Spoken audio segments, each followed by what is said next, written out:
Buenos días. Entramos hoy a la sesión número 4, titulada ¿Qué es la modernidad?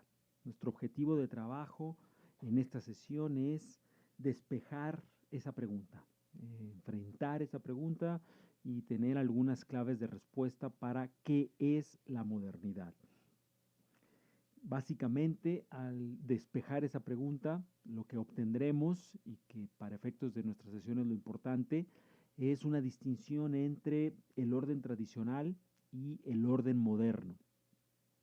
Esto es relevante porque en la medida en que nos hagamos una idea, así sea amplia, panorámica, de lo que es la modernidad, de lo que es el orden moderno, vamos a poder adelantarnos al hecho de que las teorías políticas que vamos a ver en este curso a partir de Maquiavelo son teorías políticas que responden a un contexto cambiante, es el contexto del Renacimiento, es el preludio de la propia modernidad, y de tal suerte que estas teorías políticas no son teorías políticas traídas a la Tierra por extraterrestres o marcianos, sino básicamente por personas renacentistas y por modernos.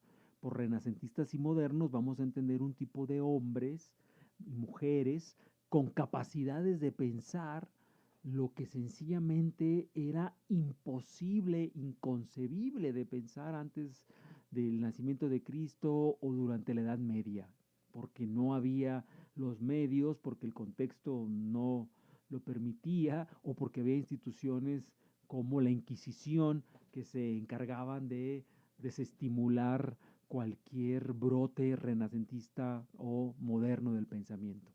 Entonces, enterarnos de la modernidad, enterarnos de el ambiente que va a dar origen a un pensador tan original como Maquiavelo, que va a dar contexto y justificación a algunas ideas tan innovadoras como en su momento fueron las de Hobbes, que va a dar estímulo a una reacción al absolutismo como va a ser la de Locke, y que va a dar, por supuesto, lugar también a una postura política republicana que ve en Locke una teoría política insatisfactoria, me refiero a la teoría política de Rousseau. Pues es muy importante tener este trasfondo, esta, esta idea, así sea genérica, de qué es la modernidad. Para discutir eso, para plantearnos esa pregunta y tratar de encontrarle algunas primeras y preliminares respuestas, el texto de trabajo que ustedes tienen en el aula virtual es un libro muy bonito, un libro que vale mucho la pena que lo lean, más allá de lo que vamos a trabajar aquí, que lo lean completo, para ustedes, más allá, insisto, de nuestro examen. Es un librazo, además un libro muy pequeñito, muy breve, con la virtud de eso, de la capacidad de condensar ideas muy valiosas en pocas páginas y con una prosa muy elegante y muy sencilla. El libro es El pensamiento moderno del filósofo mexicano Luis Villoro. Este libro, muy pequeñito, les he pedido solo para esta sesión que vieran dos capítulos, el capítulo 1 y el capítulo 8. Es todo lo que les solicito que revisen para esta sesión, porque ahí van a encontrar claves a nuestra pregunta, que es la modernidad. Ahora, si esas claves que encuentran en esos dos capitulitos les gustan, les resultan atractivas, interesantes, porque de hecho lo son, pues qué mejor que ustedes, por su propia curiosidad, por sus propios medios, se animaran a leer más capítulos. Vamos a entrar en materia con Luis Villoro. Voy a, en este caso, a guiarme básicamente por sus párrafos, porque son muy transparentes y creo que vale la pena seguirlos un poco con mayor detalle. El capítulo 1 que les pedí que leyeran se titula La pérdida del centro. Es un capítulo donde empieza inmediatamente diciéndonos ya en la misma página 13 con la que inicia el capítulo 13 que antes del Renacimiento, es decir, antes de ese periodo donde vamos a empezar a ver la teoría política de Maquiavelo como un reflejo de lo que el Renacimiento va a hacer posible, bueno, antes del Renacimiento, el cosmos y la sociedad humana, dice Luis Villoro, se presentaban bajo la figura de un orden finito, en donde cada cosa tenía su sitio determinado según relaciones claramente fijadas en referencia a un centro. Un claro ejemplo de esa afirmación, y Luis Villoro lo dice en la siguiente línea, es el universo medieval. Pero antes del universo medieval, que es claramente el universo inmediatamente anterior al Renacimiento, piensen ustedes en sus memorias, en sus recuerdos de teoría política 1. Platón, cuando diseña su república ideal, enfáticamente afirma que el criterio para disponer la república ideal como él la está disponiendo es la naturaleza. Según la naturaleza, y aquí hablamos de una naturaleza con una N mayúscula, algo así como un universo ontológico contra el que no podríamos ir, que sería un límite, no podríamos pensar por afuera de ella. Recuerdan ustedes que decía Platón, por naturaleza, la política pertenece a los hombres, no a las mujeres, porque según Platón, por naturaleza, los hombres eran mejores y superiores para la polis que las mujeres, que por naturaleza, al ser inferiores, deberían dedicarse a las cuestiones domésticas, a loicos, el mundo de lo privado. Ese criterio le va enfáticamente subrayado como la esencia de las cosas. Es un criterio de fijeza. De fijeza quiere decir no es móvil. Si yo digo que por naturaleza el matrimonio es entre un hombre y una mujer, estoy diciendo por naturaleza no puedo aceptar otra cosa. Mi criterio es fijo, mi criterio no es dinámico, no es histórico, no es móvil, porque para mí sería contranatural otra cosa. Evidentemente es un criterio anacrónico, cerrado, el día de hoy indefendible, precisamente por ser un criterio fijo.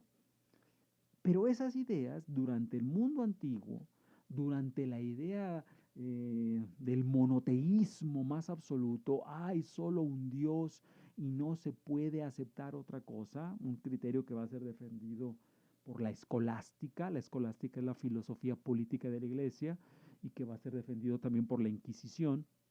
Bueno, pues bajo esa época, la época prerrenacentista, el mundo es limitado, los criterios son fijos, cada cosa tiene un lugar, no existe la movilidad que va a empezar a existir con la modernidad. Entonces, ese es un claro criterio del orden tradicional, del orden premoderno, la idea de que cada cosa según su naturaleza tiene un lugar y estos lugares no se pueden alternar. Imagínense ustedes el mundo medieval. Algunas veces seguramente han visto películas de los señores feudales. Bueno, el señor feudal es el señor feudal, es imposible que se confunda con un siervo. Un siervo es un siervo toda la vida. Tiene por naturaleza un lugar asignado y no puede ascender o descender. Esa es la idea del orden premoderno.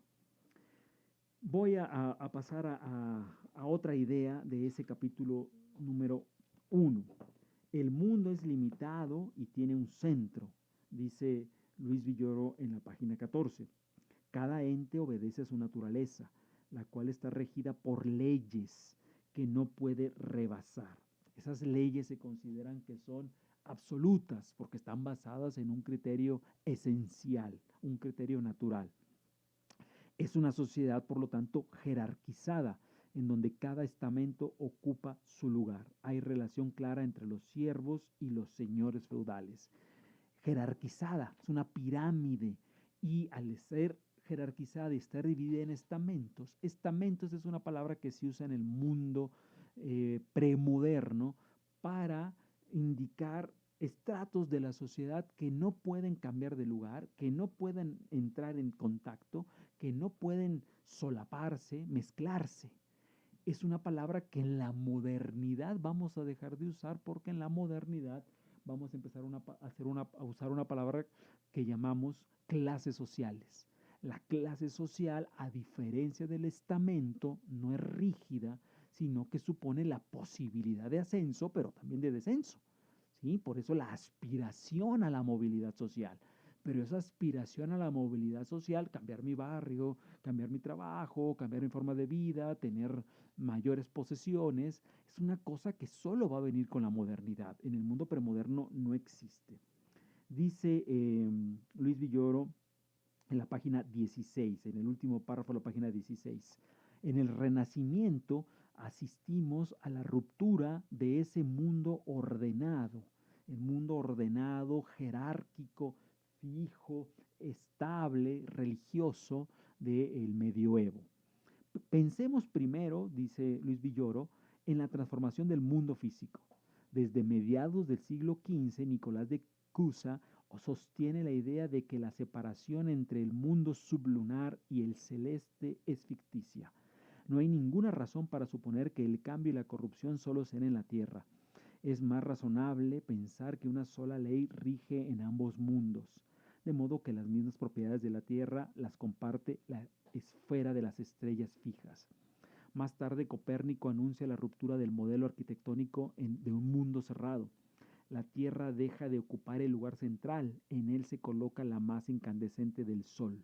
Los planetas son otros tantos cuerpos que vagan en el vacío en torno a la hoguera central. A finales del 16, Giordano Bruno describe con entusiasmo la figura de un mundo infinito, sin centro ya, sin periferia. Bueno, estoy leyendo muy rápidamente algo que ustedes habrán leído con más calma y que espero que hayan disfrutado porque pues, nos condensa un momento muy mítico, muy logrado, muy refulgente de la modernidad. La idea de que la Tierra se mueva, que eso pues, causará, ¿no?, una gran disrupción, una conmoción contra el pensamiento tradicional. La idea de que, y sin embargo, la Tierra se mueve. La Tierra no es el centro, la Tierra se mueve. Imagínense lo que eso pudo provocar contra el estado de conocimientos que había en ese momento. Porque el problema es que al empezar estos desarrollos modernos a cambiar la forma en que pensamos el mundo, cambiar la forma en que pensamos el mundo es dejar de pensar el mundo como lo pensábamos bajo los criterios tradicionales religiosos y comunitarios. Por eso provocaba tanto problema, porque le estábamos quitando a la iglesia el monopolio de la explicación del mundo. El mundo empezaba a tener una explicación naturalista, es decir, basada no en leyes religiosas, sino en leyes físicas, ya no basada en la gracia divina, sino en las leyes empíricas. Resulta que el mundo se podía explicar como explicamos los objetos físicos, como las estrellas, como las células, como los átomos, ¿no? Que el mundo tenía leyes que no eran indescubribles o que no eran una incógnita divina, sino que eran leyes que podían ser descubiertas mediante el estudio científico y empírico. Si hablamos de revoluciones, ninguna revolución tan grande como la de Darwin, porque a Darwin, con su avanzadísimo estudio de la zoología, de las condiciones animales, de la teoría de la evolución, va a venir a decirnos que ahí donde la iglesia nos decía que el ser humano era un animal absolutamente diferente, porque era el hijo de la creación, creado a imagen y semejanza de Dios, viene el gran Darwin a decirnos la verdad es que nuestro proceso evolutivo no se distingue mucho del de los monos, ¿no? Eso es un quiebre moderno porque va a empezar a explicar el origen natural, mecánico de las especies, ¿no? Entonces, estoy resumiendo mucho lo que ustedes pueden observar en la página 18, 19, cuando explica otros grandes cambios que van a venir, por ejemplo, con el descubrimiento del nuevo mundo. Para descubrir el nuevo mundo, los exploradores van a tener que romper el límite divino, aquella leyenda que decía que la tierra era plana, no se podía navegar más allá. Bueno, el descubrimiento del nuevo mundo es no solo la ruptura de esa leyenda, sino sobre todo el descubrimiento de la pluralidad de universos, de la contingencia, que allá más allá de los mares hay pueblos que tienen otras religiones, otras ideas, otras formas de sociedad y que eso hace parte de la pluralidad humana. Ese reconocimiento de que lo humano es plural es un pie adelante hacia la modernidad. Dice Luis Villoro, como fruto de todo esto que estoy resumiendo, descubrimientos geográficos, descubrimientos de nuevas tierras, descubrimientos evolutivos, de todo eso me interesa aterrizar en lo siguiente en la página 21. Por limitada que sea aún la posibilidad de ascenso social, los individuos que lo logran causan admiración. Surge un ideal desconocido hasta entonces, el que encarnan los que Maquiavelo llama hombres nuevos. Son hombres que no sienten determinado su destino por el lugar que ocupan, sino que están empeñados en labrárselo mediante su acción. La página 21 es el final de la página 21, le quedan dos páginas más, en la 23 se acaba el capítulo, y es muy bonito que observen ustedes cómo todo ese conjunto, que aquí me ahorro porque no acabaría, de avances, descubrimientos, de cambios. En la Edad Media la usura está prohibida. La modernidad va a empezar a ser necesario que surja, se reconozca y se le conceda prestigio a los banqueros, porque alguien va a tener que arriesgar capital para financiar los grandes viajes, porque con los inicios de la modernidad, con la erosión del mundo feudal, una nueva clase, que es la clase de los comerciantes, la clase de los aventureros, la clase de los profesionistas, empezará a formar algo que en la Edad Media y en los feudos es desconocido, algo que todos conocemos porque vivimos en ello. Me refiero a las ciudades. La Edad Media, la Edad Feudal, ustedes tendrán imágenes, pues es básicamente una edad campesina, una edad con una economía de autoconsumo basada en el agro, una edad donde la gente no vive bajo condiciones de urbanización. Los pininos de las ciudades van a empezar con esos centros comerciales, esos centros marítimos, esos centros como Venecia, donde las cercanías a los ríos los van a hacer puntos de intersecciones con muchas culturas, van a ser lugares de apertura para ir a buscar nuevos horizontes, para recibir a viajeros, y esa mezcla, esa hibridez que vamos a empezar a encontrar ahí va a ser el caldo de cultivo para la pluralidad, para la tolerancia. Las ciudades van a ser unos ejercicios adelantados de la tolerancia y el liberalismo. Solamente cuando nos veamos con la posibilidad, nos guste o no, de vivir con personas diferentes, un salto de la modernidad va a ser el reconocimiento de los otros a seguir el modo de vida que quieran seguir, siempre y cuando con esto no dañen a terceros. Voltaire, decía Voltaire, yo puedo estar en desacuerdo en lo que tú piensas, pero daría mi vida para defender tu derecho a expresar lo que piensas. Estas ideas son demasiado modernas, renacentistas, y Maquiavelo, por eso el capítulo 1 termina con ese epílogo hacia Maquiavelo, va a ser una persona con los radares suficientes para entender su contemporaneidad moderna, la posibilidad de empezar a pensar cosas más allá de los límites prohibidos en la Edad Media. Y entre esas cosas que él piensa, por eso va a ser un clásico, estará la política. La política Maquiavelo la va a empezar a pensar por afuera de los límites religiosos, morales, éticos.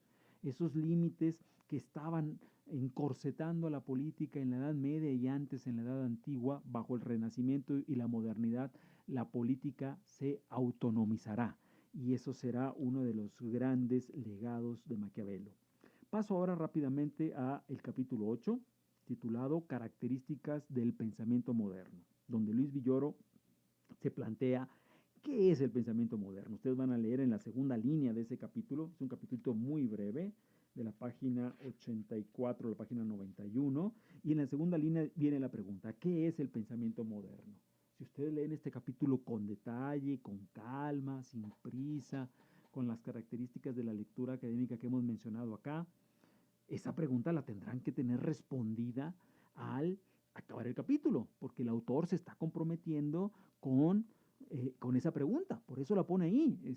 Está preguntando qué es el pensamiento moderno y está diciendo, en este capítulo voy a responder esa pregunta. Dice, vamos a ver. Para él, me brinco muchas ideas de la página 84 y 85 para plantear al final de la página 85 lo que él va a llamar un núcleo de creencias básicas.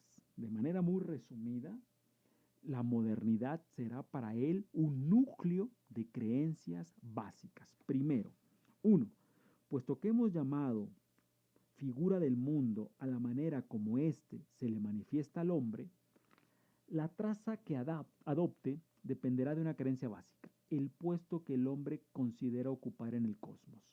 El pensamiento moderno se inicia cuando el hombre deja de verse desde la totalidad del ente que lo abarca para ver la totalidad del ente desde el hombre.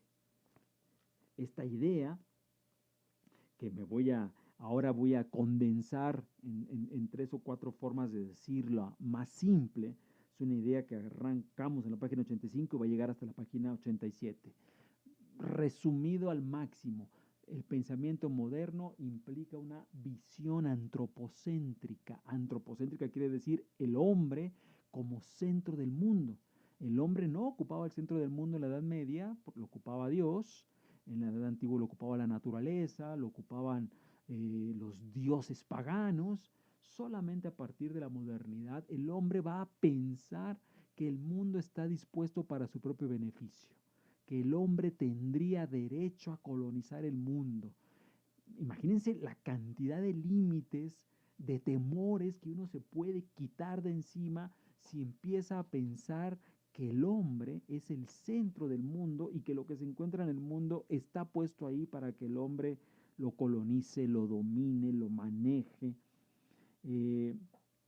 Segundo, dice en la página 87, para los pensadores renacentistas, la cultura y la historia son hazañas del hombre mismo. Mundo propio del hombre no es la naturaleza en que se encuentra arrojado, sino esa segunda naturaleza que él crea con su virtud y su arte. A partir del siglo XVII, la sociedad misma se ve como creación de los hombres libres. No pertenece al orden de la naturaleza. Es producto del contrato voluntario que los individuos conciertan para lograr sus fines. Y sigue la idea, pero acabo de mencionar lo suficiente para subrayar algo muy importante. Si primero el hombre es el centro del mundo, segundo núcleo de creencia básica o segunda creencia básica se deriva de ahí, el hombre va a pensar entonces que la sociedad en la que vive es un producto de las decisiones de los individuos, que las sociedades, que quiere decir la familia, la comunidad, el trabajo, cualquier tipo de colectividad, no son naturales. Naturales quiere decir que ya estaban ahí, que el hombre lo único que tiene que hacer es respetarlas, recrearlas, obedecerlas y ser sumiso ante ellas. Esa es una idea premoderna, es la idea del colectivismo. El todo es más importante que las partes. Es decir, el colectivo, la familia, la comunidad, el barrio, nació antes que el individuo nace dentro de ello y no puede nunca desobedecer al orden colectivo. El mundo moderno implica lo contrario. Se piensa que el individuo es antes que el todo y que no puede haber ninguna totalidad que me subsuma. Para decirlo mal y pronto, un individuo nace en un pueblo donde la religión colectiva es la católica o la cristiana o la que quieran. Ese individuo debería tener el derecho de decidir si respeta esa religión, si cambia por otra o si decide no tener ninguna. Esa es la idea que plantea que la sociedad es el producto de las decisiones de los individuos. ¿De acuerdo? Entonces es un punto muy importante porque a partir de ahí va a surgir el germen de lo que se va a llamar contractualismo. Nosotros vamos a ver a tres grandes contractualistas, Hobbes, Locke y Rousseau. Y la idea básica es, la sociedad es un contrato es algo que voluntariamente las personas hacen. Las personas en la vida moderna no se casan porque sus padres negociaron el matrimonio de sus hijos. Se casan si deciden ir con un juez y firmar un contrato civil que pueden romper cuando quieran. Entonces es muy diferente. Tercera creencia, página 88. El mundo en torno se convierte en objeto para el hombre, objeto primero ante el ojo del hombre. El alma es el ámbito en donde todos los objetos se vinculan. Más aún, se constituyen como tales objetos. El tránsito del alma como sustancia al alma como sujeto. El único mundo del que podemos hablar con sentido es entonces la totalidad de los correlatos de conciencia o el ámbito de la experiencia posible. Esta creencia se desarrolla entre la página 88 y 89. Básicamente plantea que la capacidad de conciencia del hombre es clave en su conocimiento del mundo. Pienso, luego existo. Absolutamente moderno, Descartes, al plantear su famoso axioma. Un sujeto de conocimiento considerado espacio de la presencia de todo objeto y condición de posibilidad de la inteligibilidad de cualquier proposición con sentido. El hombre se considera a sí mismo esto que acabo de leer, un sujeto con capacidad de conocimiento, un ser con capacidad de arbitrio. Creencia número 4, página 89.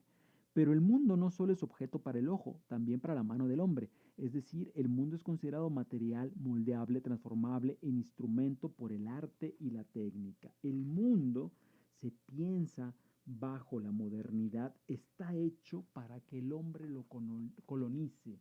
La modernidad va a traer esta idea de la cual, esto tendremos que hablarlo en otro momento, pero de la cual hoy podemos estar arrepentidos, la idea de que la modernidad es la lucha del hombre contra la naturaleza.